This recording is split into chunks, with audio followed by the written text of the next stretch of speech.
Bom dia, boa tarde, boa noite. Então, dando sequência aqui ao conteúdo de mecânica, hoje nós vamos falar sobre centroide, centro de gravidade, centro de massa, tá? Capítulo 8 do Hibber, da 10ª edição ou da 12ª edição. Tá? Então, centro de gravidade e centroide. Um corpo é composto de uma série infinita de partículas de tamanho diferenciado. E assim, se o corpo estiver localizado dentro de um campo gravitacional, então cada uma das suas partículas vai ter um peso que a gente pode designar aqui como sendo um peso dW, tá? Que seria uma parcela infinitesimal do peso total. Tá? Sendo dessa forma, se esse dW é uma pequena parcela desse corpo aqui, todo, então o somatório de cada uma dessas partículas seria o equivalente ao somatório, ao peso total W. Tá? Então basicamente é isso. Quando a gente vê isso em cálculo, as aplicações que nós temos dentro da mecânica, das áreas da física dentro da engenharia, elas pressupõem isso, tá? O somatório desses infinitesimais aqui formam o corpo completo. Seja isso para a área, seja isso para o volume, tá? Seja isso para as forças. Então, quando a gente tem uma função que descreve o nosso objeto, a gente pode fazer esse tipo de somatório. Tá?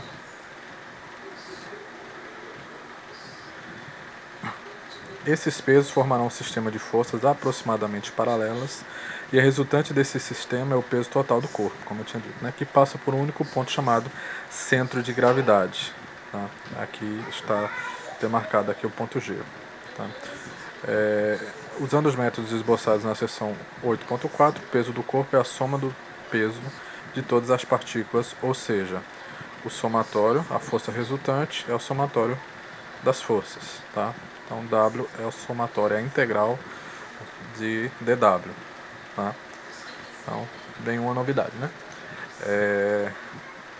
Seguindo, então, centro de gravidade é o ponto onde essa força toda pode ser substituída por uma força equivalente. Tá? O somatório de todas as forças converge para uma força aplicada nesse ponto, causando os mesmos efeitos aí do que ele chama na seção 4.8, que é o capítulo sobre momento, onde a gente preserva aí o equilíbrio, substituindo um sistema de forças por uma força e um momento que equilibre, tá?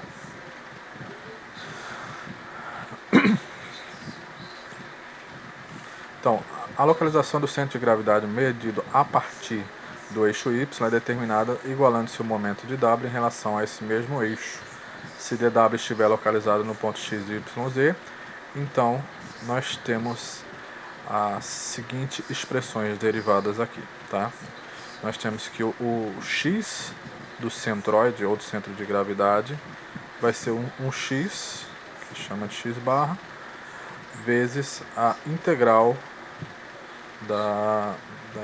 o elemento infinitesimal, a integral do elemento infinitesimal de W, tá? Relacionado aí com a posição x.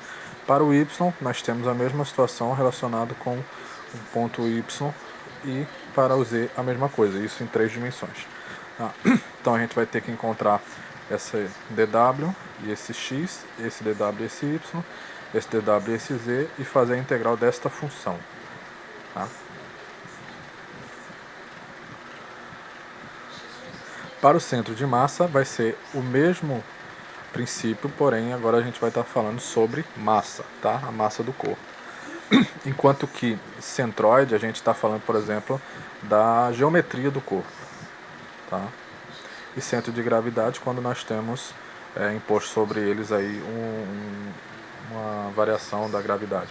Quando não existir nenhuma variação, o material for totalmente homogêneo, não tiver variação de gravidade, estiverem todos no mesmo ponto, então nós temos aí que o centro de gravidade, o centroide e o centro de massa coincidem sendo aí o mesmo ponto, tá? Então, a mesma situação, só que agora a gente está derivando a massa, né? A gente usa o elemento infinitesimal da massa para integrar, tá?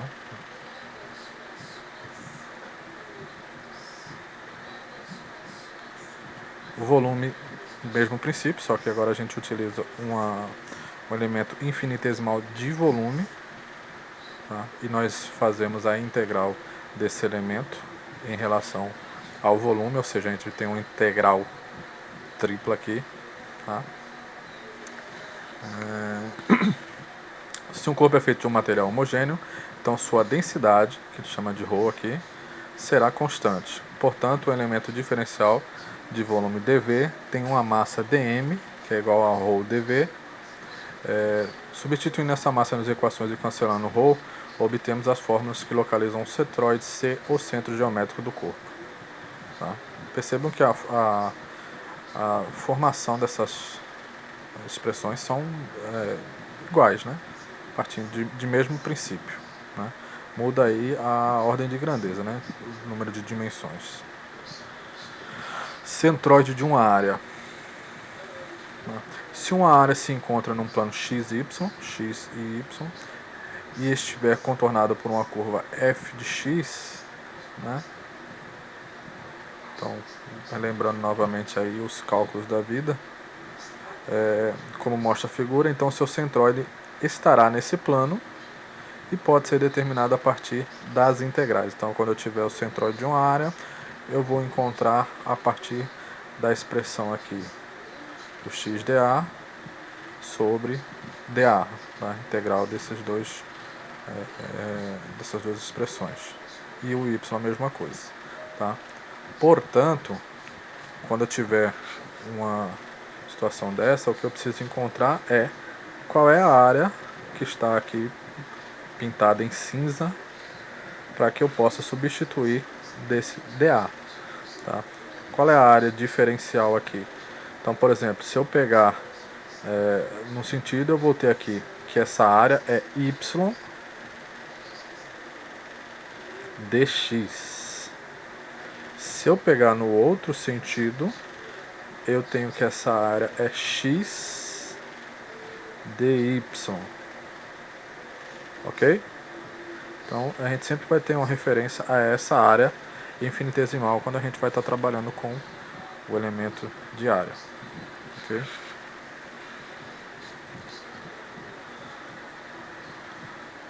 O centroide de uma linha. Se um segmento de linha ou barra estiver dentro de um plano x e y e puder ser descrito por uma curva fina onde y é igual a f de x,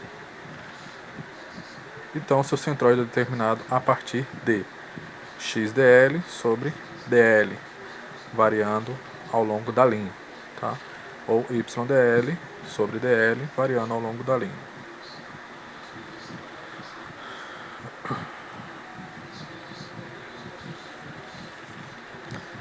Aqui outro exemplo, centroide de uma linha. Aqui o comprimento do elemento infinitesimal é dado pelo teorema de Pitágoras. Tá? Então aqui a dificuldade é que a gente está pegando aqui um elemento de área, não um retângulozinho bonitinho, e sim uma fração de uma curva. Tá? Por isso que nós temos uma variação dy e uma variação dx. Tá? E aí a gente teria que fazer como elemento de área aí a variação, né? A reta, que seria a soma do quadrado desses dois catetos, dx e dy. Aí nós teríamos o trecho de área. Tá? Isso leva a uma expressão um pouco mais complexa, tá? A saber, tá? Está aqui expressa em função de dx e em função de dy. Então, pontos importantes até agora. Centroide representa o centro geométrico de um corpo. Esse corpo coincide com o centro de massa ou centro de gravidade apenas se o material que compõe o corpo é uniforme ou homogêneo. As fórmulas utilizadas para localizar o centro de gravidade ou centroide simplesmente representam uma equivalência entre a soma dos momentos de todas as partes dos sistemas e o momento resultante do sistema.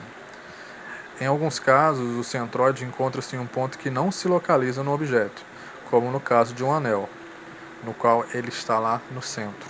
Esse ponto deverá se localizar em algum eixo de simetria do corpo. Nos casos em que a forma tem 2 ou 3 eixos de simetria, o centroide se localizará na intersecção desses eixos. Tá? Então vamos ver aí alguns exemplos a partir de agora da aplicação desses centroides. Tá? Então localize o centroide do elemento circular de fio conforme mostra a figura. Então, para dar uma relembrada aqui nos conceitos de cálculo, eu trouxe isso aqui para o Word. Tá? Já deixei aqui o processo todo, tá? Então vamos tentar relembrar aqui, tá? Então o que a gente precisa encontrar é o XDL sobre DL, tá? Quem é esse DL? Utilizando aqui o sistema de coordenadas polares, onde nós precisamos da informação do raio, R, e do ângulo de inclinação, θ, a partir de uma origem, tá? Então,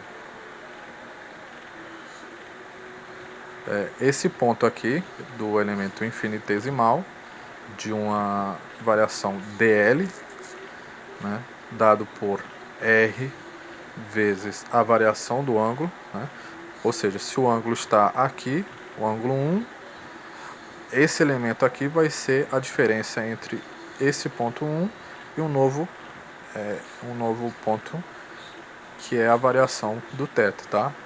Por isso nós temos r dθ, ok?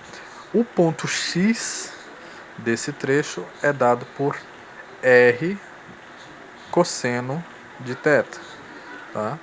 Então, se eu tenho um r aqui, o cosseno desse ângulo me dá a componente x e o seno me dá a componente y, é o que a gente vê aqui, ó. Componente y igual a r seno de θ, tá? Então, qual é o ponto do centroide desse fio? O ponto x, o ponto y dessa figura, tá? Então, se eu preciso para um elemento de fio responder a essa situação aqui, então eu preciso começar a substituir quem são os pontos. Lembrando que esse x, que ele utiliza um tiozinho, e o y, tá, são equivalentes às coordenadas do ponto do elemento infinitesimal, tá? Então aqui, ó, y barra na verdade seria o y que a gente quer, né, do centro de gravidade. Esse y aqui e o x aqui são as coordenadas, digamos assim, do ponto do elemento infinitesimal que eu estou pegando, tá? Então, quem é o x desse ponto? X é igual ao r cosseno de θ. Então, isso aqui é o x, ok? Quem é dl? dl é a variação r dO. Então, r dθ, né? dO não, dθ. Então, percebam que eu só substituí aqui x dl é o mesmo que r cosseno de θ, r dθ. E o dl simplesmente é o r dθ. Tá? Nós variamos aqui de 0. O ângulo θ aqui varia de 0, então posso ter um cosseno ou seno de 0, e ele vai até o valor máximo aqui de π sobre 2, tá? Trabalhando em radianos. Então, π sobre 2 é o meu limite. Então, a variação desse quarto de circunferência aqui vai de 0 a π sobre 2. Tá? Então, fizemos esse primeiro passo aqui. Então, quando eu tenho uma constante multiplicando a minha função aqui, eu posso colocar essa constante para o lado de fora e integrar somente meu elemento infinitesimal aqui, tá? Então, o que eu tenho? R vezes R, R ao quadrado, que está multiplicando o cosseno de θ. Então, eu posso colocar o R ao quadrado para fora e manter aqui cosseno de θ dθ. Aqui embaixo a mesma coisa, eu tenho R dθ, eu posso colocar o R para fora da integral e integrar dθ. A integral de cosseno de θ é igual ao seno de θ. E o r está aqui lá de fora, né? Vamos substituir por 0 e π sobre 2. E aqui a mesma coisa, r vezes a integral de dθ é θ, variando de π sobre 2, de 0 a π sobre 2. Tá? Quando nós temos essa variação para uma função trigonométrica, nós vamos ter que fazer o seno de π sobre 2 menos o seno de 0. Tá? E o r ao quadrado pode ficar para o lado de fora aqui, né? R ao quadrado, seno de π sobre 2, menos o seno de 0. Isso aqui vai dar para mim, seno de π sobre 2 é seno de 90, né? Quando nós temos um θ igual a 90 graus, nós temos o valor de y total, né? Então nós temos aqui o seno de θ, seno de 90, igual a 1. Né? Seno de 90 igual a 1. Ok? Então, se eu tenho seno de 90 igual a 1, tenho 1 como resultado disso aqui. Seno de 0 é 0, né? Cadê? Seno de 0, 0. Então, 1 menos 0, 1. Então, 1 vezes r, 1. Sim, r ao quadrado dividido por r vai dar r. Né? E aqui esse r some. Aí eu tenho 1 dividido por π sobre 2, que vai me dar, invertendo aqui, 2r sobre π. Então, minha posição x, daqui para cá, nesse sentido, é igual a 2r sobre π. Esse ponto aqui, tá? Então, daqui para cá vai ser 2r sobre π. Para y, exatamente o mesmo processo, tá? Só que agora eu tenho o y da minha linha infinitesimal, que é igual a r seno de θ, dl permanecendo r dθ, e r dθ. Tá? Então, seguindo o mesmo processo, r vezes r ao quadrado, para fora, r para fora, seno de θ. A integral de seno de θ é igual a menos cosseno de θ. Então, menos cosseno de θ, variando de 0 a π sobre 2. Então, menos r ao quadrado sobre r vai dar r. Tá? Aí nós temos aqui cosseno de π sobre 2. Deixa eu ver. Isso aqui está...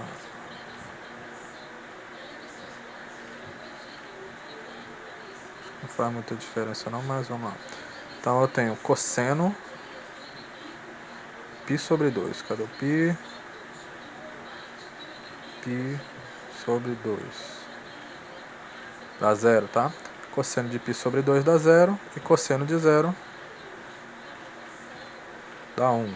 Então eu tenho 0 menos 1. Tá? Então eu tenho menos 1 que vai multiplicar o menos daqui, vai ficar mais 1. Tá? Por isso que fica aqui, r vezes 1 também, como está aqui em cima. E aqui embaixo era a mesma expressão, que dá π sobre 2, ou seja, nós temos como resposta o mesmo valor, tá? 2r sobre π. Então, esse ponto aqui, ele é 2r sobre π no sentido x e no sentido y. Tá? Agora que eu percebi que eu não coloquei a calculadora aqui, tá? Para verificar as contas. Mas são contas seno de 90, cosseno de 90, isso são contas que estão aí já familiarizados. Né? Então, o centroide aqui vai ser esses valores. Tá? Depois eu vou recortar daqui e vou jogar para lá. Ok? Então, ok. Outro exemplo, agora uma integral de área. Então, essa área aqui do triângulo que a gente conhece, a gente sabe que o centro de gravidade, centroide, na verdade, centro de gravidade não. O centroide da figura de um triângulo é a 1/3 da sua base. Tá? 1/3 do seu ângulo reto aqui, tanto em x quanto em y. Então, como é que se chega nessa conclusão? A gente pode resolver aqui a área do triângulo. Então, tá aqui também. Um pouco maior, né? Então, o que acontece? Vamos lá. Primeiro, foi dada uma função y aqui. Vou ver se eu centralizo mais. E diminuo aqui um pouco para caber tudo na figura. Oi?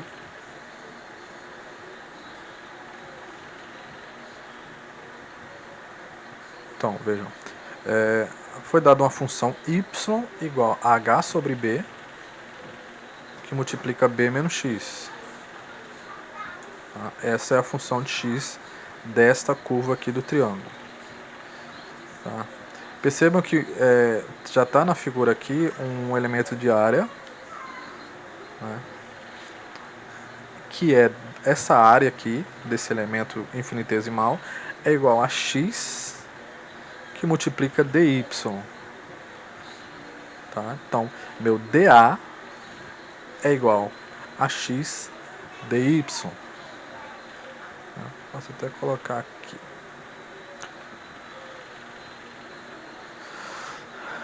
dA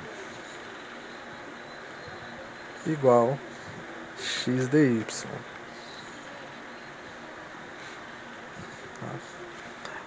O meu valor de x, minha função de x é igual a hb vezes b menos x, é o que está aqui, tá? Como eu vou precisar do valor de x para encontrar para substituir o dA, então eu tenho que isolar o x aqui dessa expressão para poder utilizar no lugar do x para dA. Então, desenvolvendo aqui, o que eu fiz? H vezes B, HB. H vezes menos x, HX sobre B. Este B agora eu vou passar para o lado de y e ele vai passar multiplicando. Tá? Então, eu vou ter aqui, isso tudo aqui é igual a x. Né? Então, eu vou ter o B passando para lá, B de y. E aí eu posso pegar o HB que está de um lado da igualdade e passar para o outro, vai ficar menos HB. E esse H que está multiplicando x, eu passo ele dividindo. Aí eu vou ter essa expressão aqui, né? X igual a BY menos HB menos H. Organizando isso aqui melhor, vou ter B na primeira e na segunda parcela. Então eu separei aqui o B, isolei, B que multiplica Y menos B que multiplica H. Tá? Como eu estou dividindo aqui por um menos H, eu posso resolver aqui para ficar positivo. Tá? Então, e esse menos H veio aqui do H de x. Tá? Se estivesse perguntando. Então, se eu resolver esse menos aqui, o que eu vou ter? Eu vou ter o B que multiplica Y, que é positivo, vai ficar negativo. Então, eu coloquei o sinal de menos aqui para o Y, que vai multiplicar o B. E, no caso do H, que está negativo, quando dividir aqui vai ficar positivo. Então, organizei aqui H menos Y, BH. Tá? Então, essa é a expressão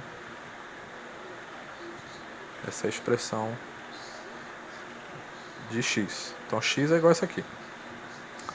Tá? Se uma integral de área é igual a... Aqui a gente está procurando o valor de y, né? Ao y, dA sobre dA. Já sei quem é dA, que é x dy. Então, eu vou substituir aqui, ó, x dy no lugar de dA.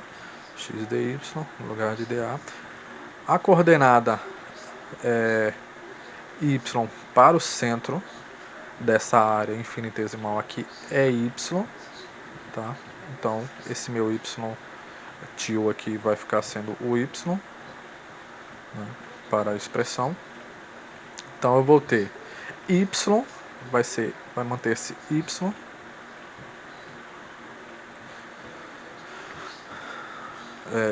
dA é x dy, dA x dy. A área aqui vai estar variando, como eu estou fazendo a variação de dy, ela vai variar com a minha coordenada y, que é igual que tem o seu limite, na verdade, como sendo h. Então vai variar de 0 até h. Ok? Então, substituindo o x pelo x que nós encontramos aqui, então eu vou ter que meu y, x dy, vai ser igual a y, que multiplica a expressão x, bh, que multiplica h menos y, dy. Tá? Resolvendo isso aqui, e aqui embaixo a gente está seguindo também, né? X dy, substitui o x aqui pela expressão. Próximo passo aqui, eu fiz y vezes b vezes h, ybh. Y vezes b vezes menos y, by. E o menos está aqui. Tá? Então, desenvolvi para cá. Aqui eu fiz b vezes h, bh, dividido por h, né? by dividido por h. Né? E o sinal de menos aqui. Então, organizando isso aqui, eu tenho h com h, eu posso cortar, eu vou ficar com by. Aqui eu tenho y vezes y, dá y ao quadrado, então vou ter by ao quadrado dividido por h. Pronto.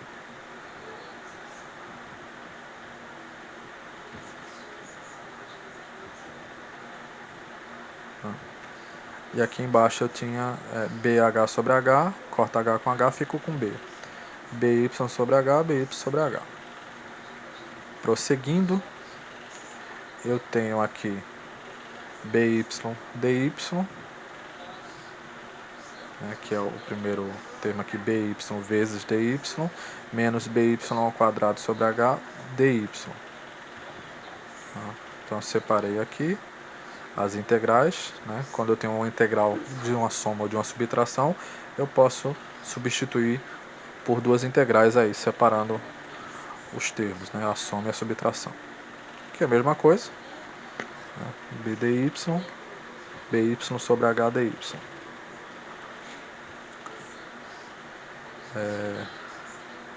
Então, aqui eu coloquei a constante que multiplica a função para o lado de fora da integral. Então, by dy ficou b que multiplica a integral de y dy.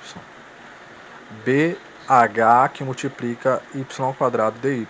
Tá? Então, deixei aqui dentro da integral apenas a componente y que a gente vai fazer a integração. Aqui é a mesma coisa, né?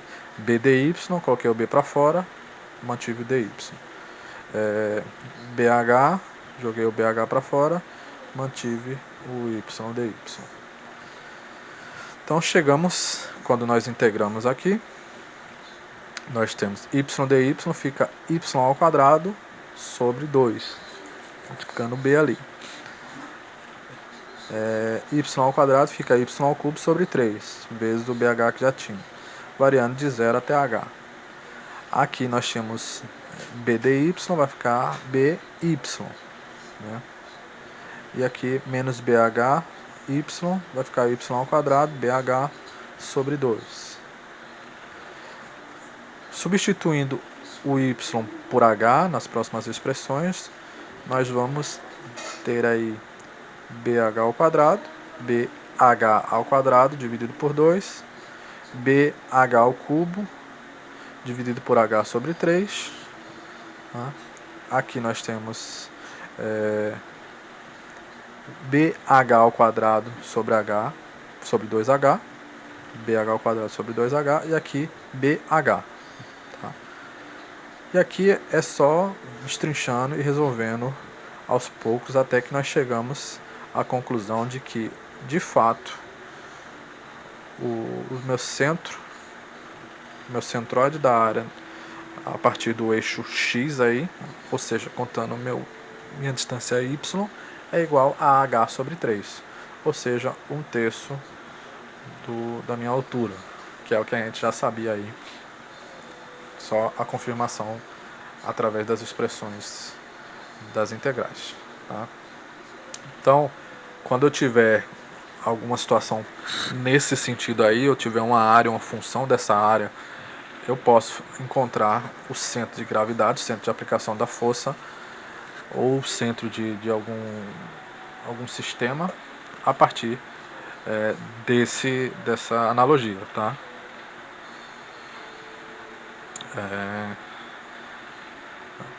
Também temos, por vezes, uma outra forma de encontrar, que são os corpos compostos. Quando eu já sei aí quais são as propriedades de cada um desses meus corpos, eu consigo fazer também o centroide dessas figuras, tá?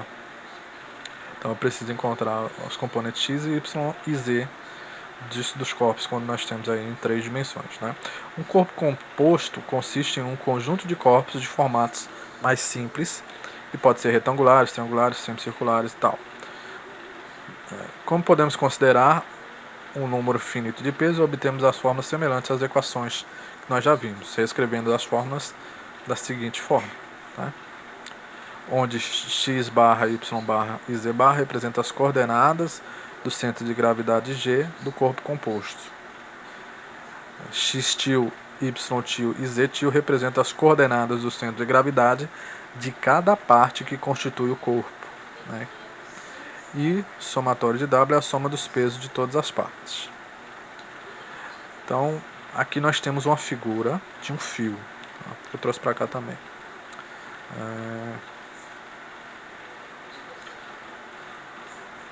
Então, nós temos uma figura de um fio, essa figura A. Tá? Nós temos um eixo X, Y e Z. Aí nós podemos observar aqui, ele numera 3 figuras, tá?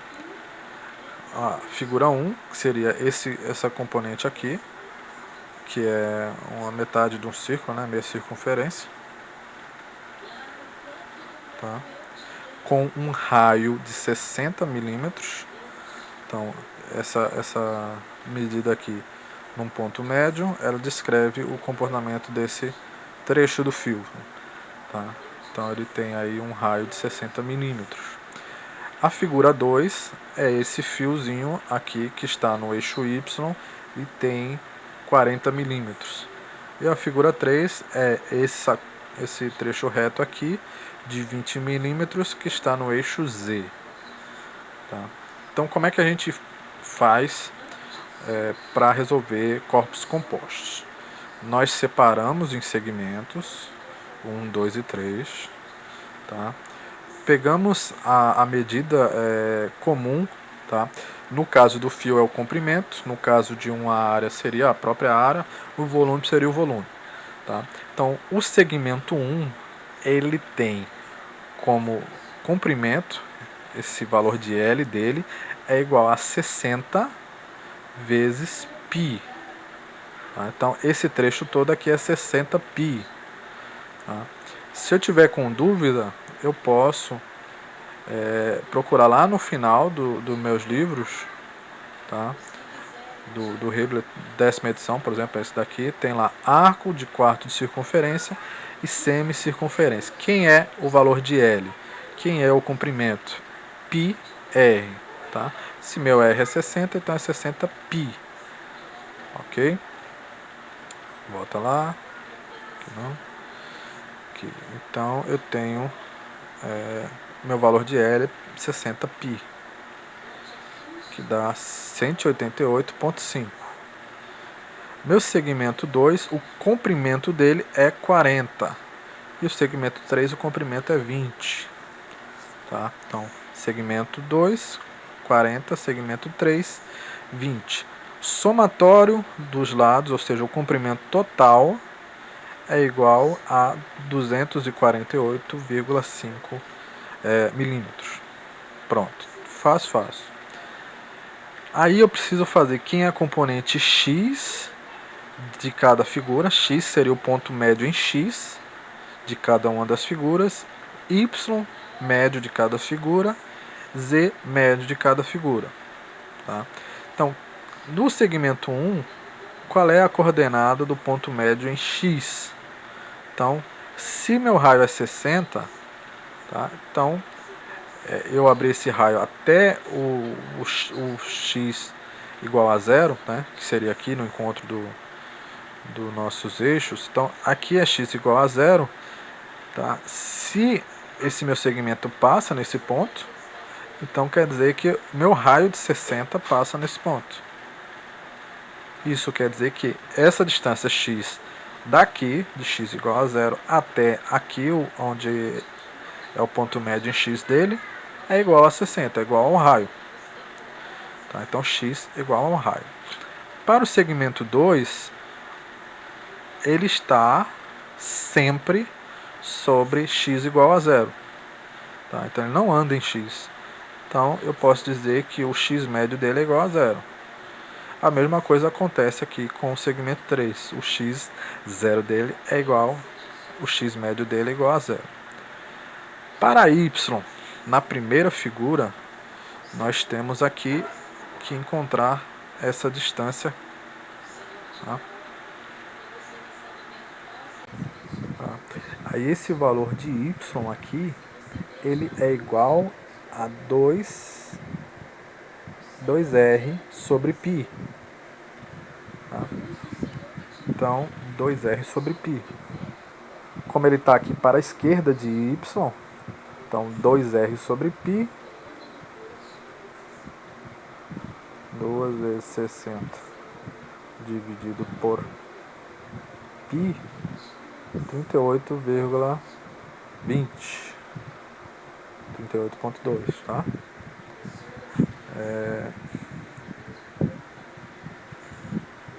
Tá gravando, tá?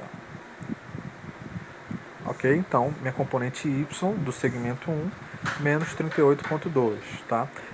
E esses valores menos e mais, eles são muito importantes, tá? Não fica errado. Então menos 38,2, porque a gente vai fazer somatória aí desses valores, aí os sinais vão interferir. Meu segmento 2, o ponto médio y dele, ele vai variar de 0 até 40, o ponto médio dele, numa reta, é 20. Tá?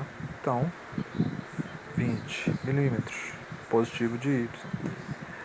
O meu segmento 3, ele está na coordenada aqui, ó, em y, na coordenada 40 já. Tá? E ele não sai dessa coordenada, então a média dele é 40. O y dele é 40. Tá? O z, o meu segmento 1 está em 0, o segmento 2 está em 0. Não tem alteração em altura. O segmento 3, ele sai do 0 para menos 20. Ou seja, minha componente z do segmento 3, o z médio dele vai ser menos 10. Tá? Encontrado esses valores, aí eu vou fazer aqui, ó, o x médio vezes L. X médio é 60 vezes o L, 185. Então, 60 vezes 188,5 dá 11.310. 11.310. Tá? X médio vezes o L. 0 vezes 40, 0. 0 vezes 20, 0. Então, nós temos 11.310, 0 e 0. Somatório disso, 11.310. Para o y, eu tenho 188,5 vezes menos 38,2, dá menos 7.200. 20 vezes 40, 800. 40 vezes 20, 800. O somatório disso dá menos 5.600. Em z, eu tenho 0, 0, multiplicando dá 0, menos 10 vezes 20, menos 200. Somatório de L no sentido z aqui, né, vai ser menos 200. Então eu preciso fazer essa tabelinha para encontrar justamente isso aqui, ó. Somatório de xl, somatório de YL, somatório de ZL. E aí eu aplico as formulazinhas lá.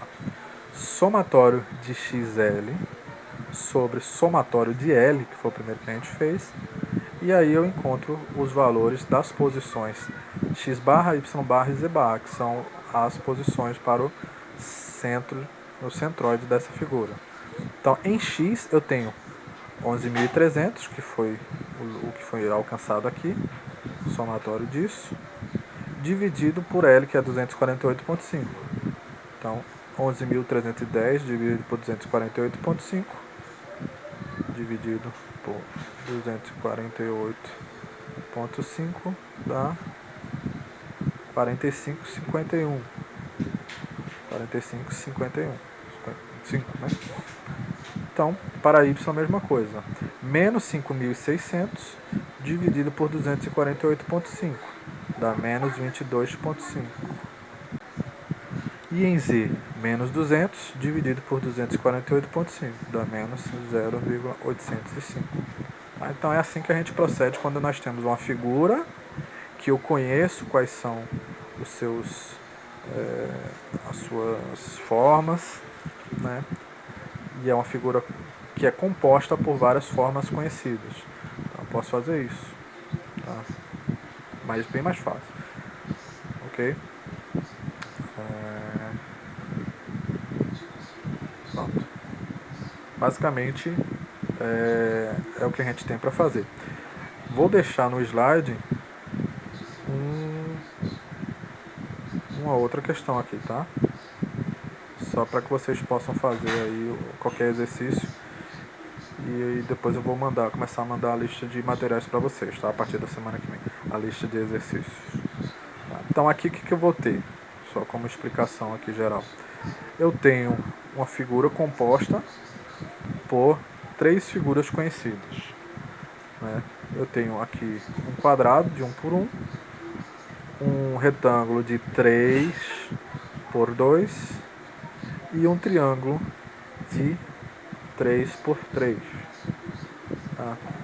Então, eu sei que a coordenada x e y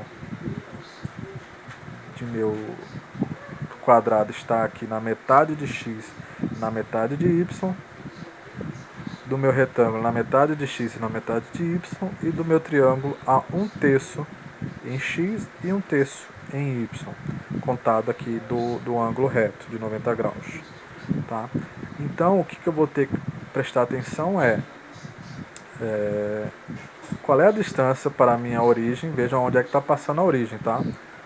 Então, para o triângulo, por exemplo, meu x médio aqui é igual a 1/3 de 3. 1/3 de 3 é igual a 1. Então, ele está a uma distância de 1 pé aqui, tá? ft pé. Em y a mesma coisa, para cima. Se é 1/3 de 3, então é 1, meu valor em y. Esse meu retângulo aqui, ele tem 2 por 3. Então, em x, o ponto médio é na metade desse 2 aqui. Ou seja, é 1.